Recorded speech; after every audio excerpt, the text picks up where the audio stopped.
Hello এবং নমস্কার। আমি অভিক। শুভ শারদীয়ার আগাম শুভেচ্ছা।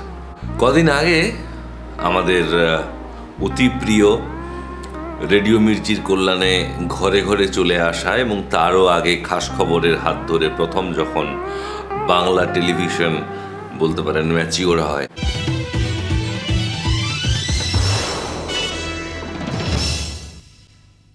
নমস্কার। আজকের খাস খবর।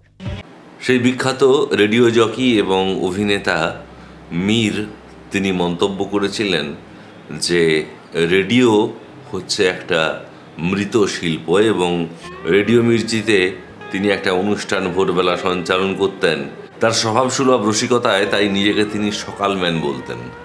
কিন্তু সেই রুটিনে ছেদ পড়ল এবং মীর রেডিও ইন্ডাস্ট্রি থেকে সরে এলেন। সত্যি তো, আজকালকার দিনে রেডিও আর কেই বা শোনে। সারা বছর রেডিওর খোঁজ না করলেও মহালয়ার ভোরের আগে থাকতে বাড়ির পুরনো রেডিওটার ব্যাটারি বদলে ঝাড়পোঁছ করে রাখা হয়।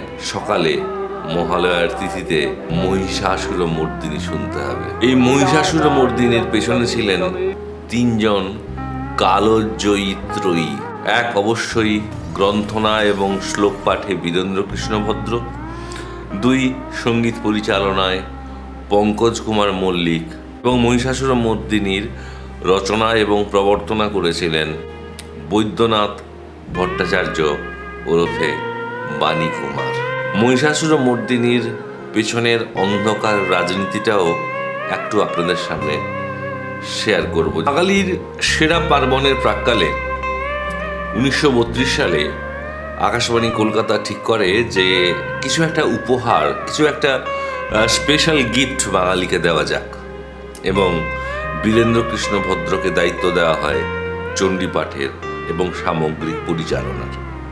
যার ফলে 1932 সালে প্রথম মহাষষ্ঠীর দিন, হ্যাঁ ঠিকই শুনছেন, মহালয়া নয়, মহাষষ্ঠীর দিন প্রত্যুষে প্রোগ্রাম নামে এই অনুষ্ঠানটি প্রথম সম্প্রচারিত হয় এবং পরের বছর অর্থাৎ 1933 সালে সেটি সম্প্রচারিত হয় প্রভাতী অনুষ্ঠান নামে। 1936 সালে জনপ্রিয়তা দেখে তার সামান্য নাম পরিবর্তন করে দেওয়া হয় মহিষাসুর বধ।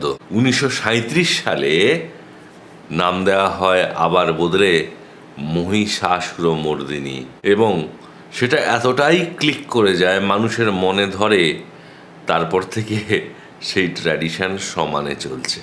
প্রথম দিকে এই অনুষ্ঠানটি রেকর্ডিং হতো না, লাইভ সম্প্রচার হতো এবং ফলে কখনো এই অনুষ্ঠানের দৈর্ঘ্য 1 ঘন্টা, কোনো সময় 2 ঘন্টা, পরবর্তীকালে কাটছাট করে 1.5 ঘন্টা এই অনুষ্ঠানের স্প্যান দাঁড়ায়, যেটা কম বেশি এখনও চলছে। অনুষ্ঠানের আগের দিন স্টুডিওতে থাকতেন বীরেন্দ্রকৃষ্ণ ভদ্র। অন্য শিল্পীদের রাত 2টোর সময় বাড়ি থেকে আকাশবাণী ভবনে নিয়ে আসা হতো। বীরেন্দ্রকৃষ্ণ ভদ্র স্নান সেরে গরদের ধুতি ও চাদর পরে বলতে পারেন সাধনা, মাতৃ সাধনা এবং সঙ্গীত সাধনায় বসতেন। বেজে উঠত শাক, শুরু হতো বাঙালি জীবনের মহাপার্বণের। তো এবারে বলি যে মহিষাসুর মর্দিনীর একটা অন্ধকার দিক। অন্ধকার দিকটা হচ্ছে যে 1976 সালে 23শে সেপ্টেম্বর মহালয়ার ভোরবেলা বাঙালির কান যখন আকুল আগ্রহে অপেক্ষা করছে বীরেন্দ্রকৃষ্ণ ভদ্রের ব্যারিটন ভয়েসে আশ্বিনের শারদ প্রাতে শোনার জন্যে, তখন হঠাৎ করে মহিষাসুর মর্দিনীর বদলে আকাশবাণী সম্প্রচার করল দেবী দুর্গতিহারিণম। আর বীরেন্দ্রকৃষ্ণের আশ্বিনের শারদ প্রাতের বদলে কণ্ঠ দিলেন মহানায়ক উত্তম কুমার, বসন্ত চৌধুরী, পার্থ ঘোষ প্রমুখ। নতুন অনুষ্ঠানের জন্য নতুন গান লিখলেন শ্যামল গুপ্ত, আর হেমন্ত মুখোপাধ্যায়ের সুরে গান গেয়েছিলেন প্রতিমা বন্দ্যোপাধ্যায়, নির্মলা মিশ্র, বনশ্রী সেনগুপ্ত, সন্ধ্যা মুখোপাধ্যায়, অসীমা ভট্টাচার্য, অনুপ ঘোষাল, মানবেন্দ্র মুখোপাধ্যায়, লতা মঙ্গেশকর এবং আশা ভোঁসলের মতো দিকপাল শিল্পীরা। ঐতিহ্য ছিন্ন হলো। শ্রোতারা কি মেনে নিলেন? না।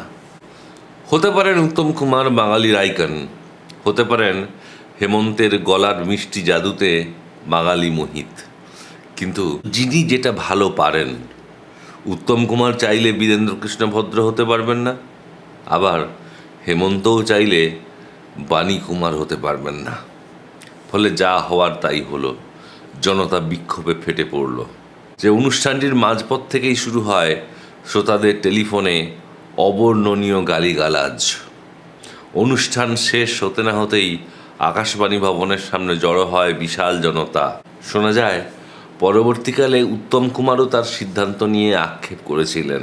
তিনি নাকি বলেছিলেন, বীরেন্দ্রকৃষ্ণ ভদ্রের মহিষাসুর মর্দিনীর বদলে আমার নিজের করা এই অনুষ্ঠানটা আমার নিজেরই ভালো লাগেনি, দর্শকদের আর কি ভালো লাগবে। ব্যাপারটা যেমন অনেকটা যে ঠাকুর ঘরকে ভেঙে আধুনিক ড্রয়িং রুম বানানো হয়েছে। এমনকি হেমন্ত মুখোপাধ্যায়ও আক্ষেপ করেছিলেন যে তিনি এই অনুষ্ঠানটা করতে চাননি। তো বন্ধুরা, প্রশ্ন হচ্ছে যে যদি এরা কেউই, অর্থাৎ মূল যে দুই শিল্পী হেমন্ত মুখোপাধ্যায় এবং উত্তম কুমার, এরা যদি অনুষ্ঠান নাই করতে চেয়েছিলেন, তাহলে অনুষ্ঠানটা হলো কেন? এই পরিবর্তনের পিছনেও ছিল পেশাগত রেষারেষি এবং অবশ্যই রাজনীতি। প্রায় 1.5 বছর আগে তৎকালীন কংগ্রেস সরকার দেশে জারি করেছে ইমার্জেন্সি। তো ইন্দিরা গান্ধী জরুরি অবস্থা জারি করে বলতে পারেন গণমাধ্যমের উপরে চাপিয়ে দিয়েছিলেন নিষেধাজ্ঞা। সব কিছুই চালিত হতো দিল্লির অঙ্গুলি হেলনে। সরকারের বিরুদ্ধে কথা বললেই ধরে নেওয়া হতো তিনি হচ্ছেন গণশত্রু। তো দিল্লির সেই সাউথ ব্লকের নজর পড়ল এই আকাশবাণী কলকাতার অস্বাভাবিক জনপ্রিয় অনুষ্ঠান এই মহিষাসুর মর্দিনীর ওপরে, এবং তারা ইচ্ছে করে বাণী কুমার, পঙ্কজ মল্লিক এবং বীরেন্দ্র ভদ্র এই ত্রয়ীর যে দাপট সেটা ভাঙতে মনস্থির করেন। কিশোর কুমার সরকারি অনুষ্ঠানে বিনা পারিশ্রমিকে কাজ করতে না চাওয়ায় তাকে অল ইন্ডিয়া রেডিও বা আকাশবাণী থেকে নির্বাসিত করা হয়েছে। অর্থাৎ সবার উপরেই ঝুলছে খাঁড়া, হয় সরকারের কথা শোনো, নাহলে তুমি শিল্পী জীবন শেষ করে দেওয়া হবে। সবাই তো আর কিশোর কুমার নন যে ব্যক্তিগত ক্যারিশমাতে তিনি সরকারকে বুড়ো আঙুল দেখিয়ে তার স্বমহিমায় ফিরে আসবেন। ফলে নতুন মহিষাসুর মর্দিনী যারা করেছিলেন তারা অনেকটাই চাপে পড়ে করেছিলেন। নতুন যে উত্তম কুমার এবং হেমন্ত মুখোপাধ্যায়ের যে মহিষাসুর মর্দিনী, সেটি প্রায় খাপছাড়া। কারণ প্রত্যেক শিল্পী বিভিন্ন জায়গা থেকে, কেউ বম্বে, কেউ দিল্লি, কেউ কলকাতা থেকে তারা রেকর্ডিং করেছেন এবং পরে সেগুলোকে অ্যাসেম্বল করা হয়েছে। উত্তম কুমার এই অনুষ্ঠানটিকে আদৌ সিরিয়াসলি নেননি। তার রেকর্ডিং করতে সময় লেগেছিল মাত্র 1 ঘন্টা। উল্টো দিকে যখন বীরেন্দ্রকৃষ্ণ ভদ্র এই অনুষ্ঠানটি করতেন বা পঙ্কজ মল্লিক, তাদের নিয়ম, নিষ্ঠা, শৃঙ্খলা অভাবনীয় ছিল। দিনের পর দিন রিহার্সাল হতো। ফলে উত্তম কুমারকে দিয়ে, গ্ল্যামার দিয়ে সিনসিয়ারিটি, অনেস্টি আর শ্রদ্ধার জায়গাটা কেড়ে নেওয়া যায় না। ফলে গণরোষের ভয়ে অল ইন্ডিয়া রেডিও এবং আকাশবাণী কলকাতা আর ঝুঁকি নেয়নি। 1977 সালে আবার মহিষাসুর মর্দিনী স্বমহিমায় ফেরত আসে। অপমানের এখানেই শেষ নয়। আকাশবাণী কলকাতার জন্মলগ্ন থেকে অঙ্গাঙ্গিভাবে জড়িত ছিলেন বিরূপাক্ষ, অর্থাৎ শ্রী বীরেন্দ্রকৃষ্ণ ভদ্র। তিনি একসাথে নাটকের প্রযোজনা, অভিনয়, গানের অনুষ্ঠান, চাষবাসের অনুষ্ঠান সবেতেই তিনি ছিলেন একইভাবে সমান পারদর্শী। কিন্তু তাকে পর্যন্ত অপমান করা হয়, এমনকি একসময় আকাশবাণীতে ঢুকতে দেওয়া হতো না। ক্রোধে তিনি বলতে থাকেন যে এই রেডিওকে জন্ম দিয়েছি আমি, আর আজকে আমাকে অনুমতি ভিক্ষা করতে হবে। বাঙালি যাদের কাছ থেকে কিছু পেয়েছে তাদেরকে ফেরত দিয়েছে, সেটা হচ্ছে অপমান। তো যাই হোক, আজকে সেই দুঃখের যন্ত্রণার দিনগুলোতে বেশি যাচ্ছি না। মা আসছেন, যতই দুঃখ থাকুক, বন্যা থাকুক, কষ্ট থাকুক, এই অন্তত ভরসা আছে সবার ভালো হবে। পৃথিবীর মাঝে যেখানে যে আছে সবার ভালো হোক। মায়ের কাছে এই প্রার্থনা করে মহিষাসুরমর্দিনীর ছোট্ট ইতিহাস বললাম। কেমন লাগলো জানাবেন অবশ্যই। প্রণাম।